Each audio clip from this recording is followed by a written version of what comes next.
Assalamualaikum warahmatullahi wabarakatuh.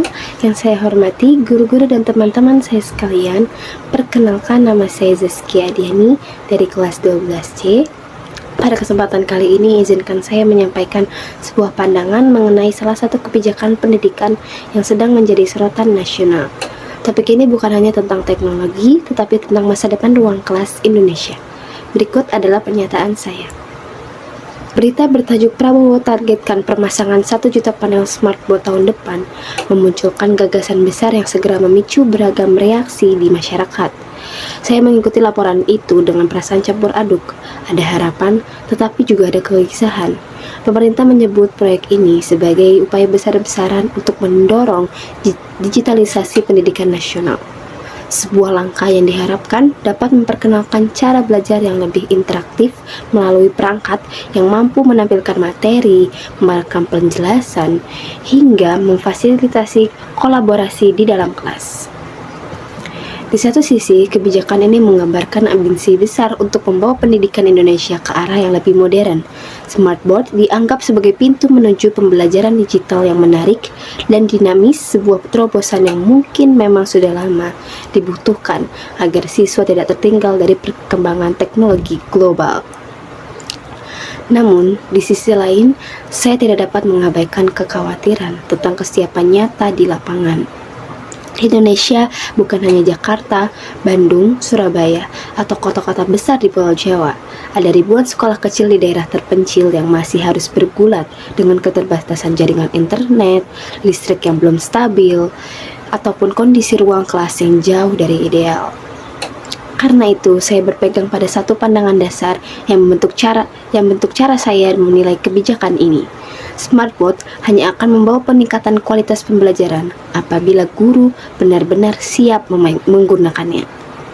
Infrastruktur sekolah mendukung dan pemeliharaannya dijalankan secara berkelanjutan.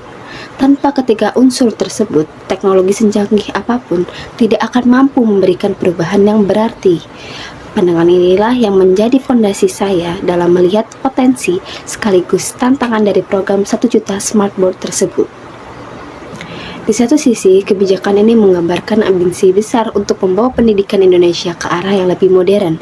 Smartboard dianggap sebagai pintu menuju pembelajaran digital yang menarik dan dinamis, sebuah terobosan yang mungkin memang sudah lama dibutuhkan agar siswa tidak tertinggal dari perkembangan teknologi global.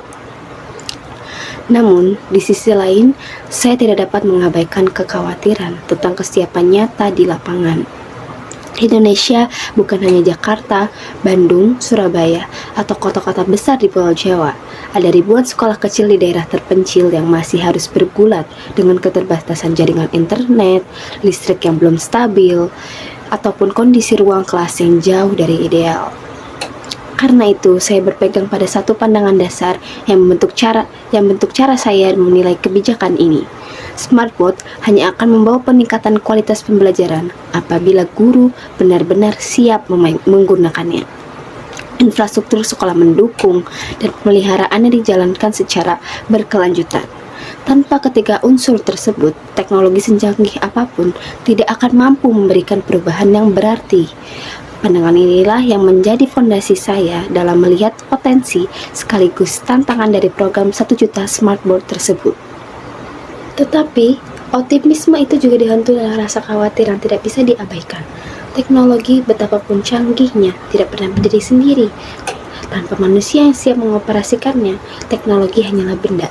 Jurnal Computers and Education tahun 2021 mencatat bahwa 35% sekolah di negara berkembang gagal memanfaatkan smartboard karena guru tidak diberi pelatihan yang memadai.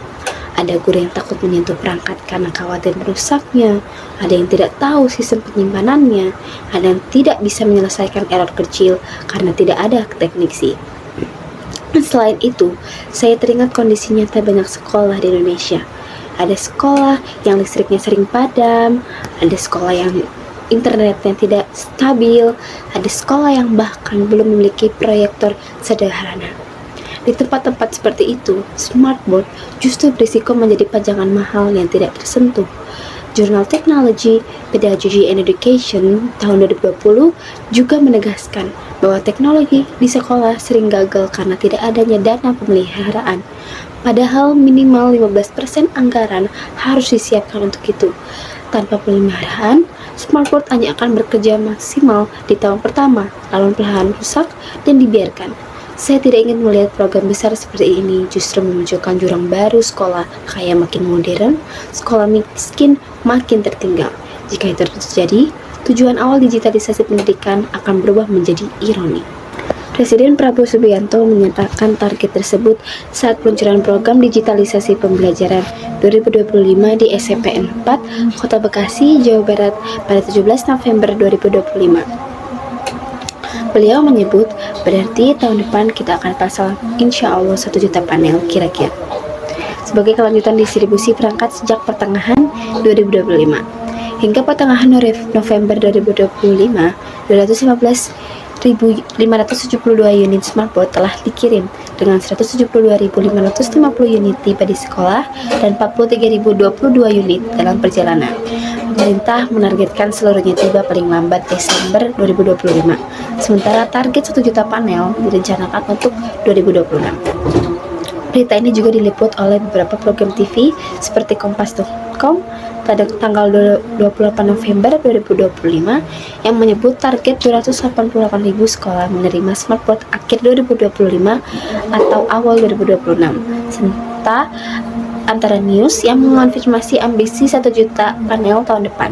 Distribusi menjangkau seluruh Indonesia termasuk prioritas wilayah 3T, tertinggal, terdepan, terluar.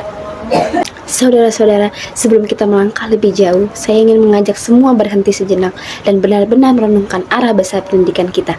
Dengan 1 juta smartboard yang akan tersebar di seluruh negeri, pertanyaannya bukan lagi apakah perangkat itu akan dipasang, tetapi apakah kita benar-benar siap memastikan bahwa setiap layar yang menyala akan mengubah cara siswa Indonesia belajar.